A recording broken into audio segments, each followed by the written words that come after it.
వాలంటీర్లను విధుల్లోకి తీసుకోవాలని ఆంధ్రప్రదేశ్ గ్రామ వాలంటీర్ల అసోసియేషన్ ఆధ్వర్యంలో కర్నూలులో నిరసన తెలిపారు.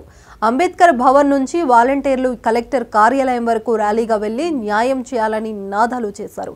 ఎన్నికల ముందు తమకు కూటమి నాయకులు ఇచ్చిన హామీలను వెంటనే అమలు చేయాలని వాలంటీర్ల అసోసియేషన్ రాష్ట్ర అధ్యక్షుడు హుమాయూన్ భాష డిమాండ్ చేశారు. వాలంటీర్లకు వైసీపీతో సంబంధం లేదు, కూటమి ప్రభుత్వానికే ఓట్లు వేసి గెలిపించం, 10,000 రూపాయల జీతం ఇచ్చి ఉద్యోగ భద్రత కల్పించాలని వాలంటీర్లు కోరారు.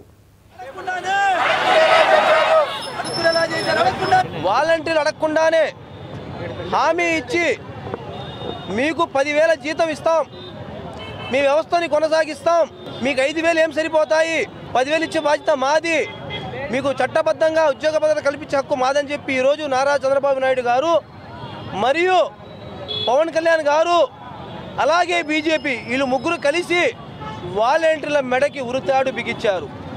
వాళ్ళు ఇచ్చిన హామీలని నెరవేరుస్తారని మేము 2,60,000 మంది వాలంటీర్లము వాళ్ళ కుటుంబ సభ్యులు 4 చెప్పిన వేసుకున్న యావరేజ్గా 10 లక్షల ఓట్లు వన్ సైడ్గా ఈ ప్రభుత్వానికి మేము ఓట్లేసి గెలిపిస్తే ఈరోజు మీరు వాలంటీర్లే కాదు మీకు జీవో లేదు అని మాట్లాడుతున్నారు.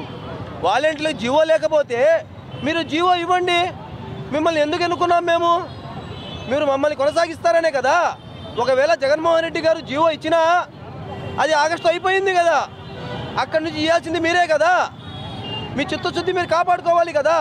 స్వయంగా అసెంబ్లీలోనే వాలంటీర్ వ్యవస్థను కొనసాగిస్తున్నామన్నారు మీరు.